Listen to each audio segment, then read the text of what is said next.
Dr. Mads Gilbert is a professor of emergency medicine at the University of Tromso in Norway. He's been working and training doctors in Gaza for the past 20 years. He says Israel will likely not agree to a ceasefire until it has emptied northern Gaza. Dr. Hussam Abu Safia, the director of Kamal Adwan, is perfectly right. He's a very professional doctor. I have the highest respect for him. And of course, it's madness to evacuate 66 patients, many of them severely wounded, needing emergency surgery, and starting to evacuate them in the middle of the night in an unplanned and disorganized way is a pretty sure death sentence. But there is more to this than just this evacuation order.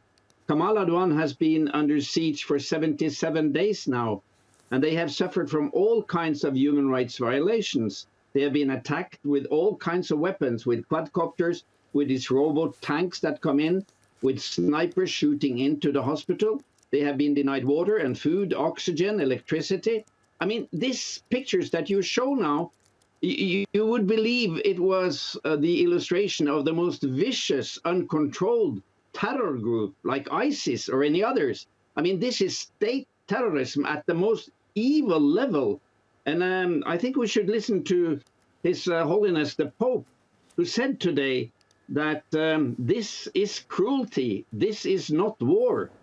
And we know that Kamal Adwan, as your reporter Ashraf said, has been invaded by the occupation soldiers. They found nothing, just as was the fact with Shifa Hospital, with all the other hospitals in Gaza that have been bombed, shelled, invaded, and accused of being some sort of centers for the resistance. Nothing has been proven.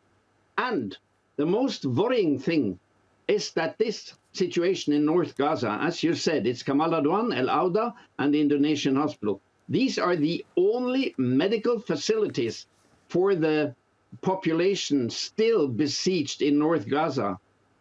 What we are seeing now is the final lap of the genocide of the Palestinian people in North Gaza. And all of us who've been working in Gaza during Israeli attacks, we know that when it approaches a ceasefire, the Israelis always step up the attacks and the brutality. I fear that what we are seeing now in Kamal Adwan, El Auda, and the Indonesian hospital is the final countdown, and Netanyahu will probably not sign any ceasefire until he has emptied northern Gaza as a very deliberate part of the ethnic cleansing. Where are the world leaders? Where are the people like the Pope who can stand up and tell the US to give an order to Netanyahu to stop these heinous attacks on Palestinian hospitals, in particular Kamal Adwan now?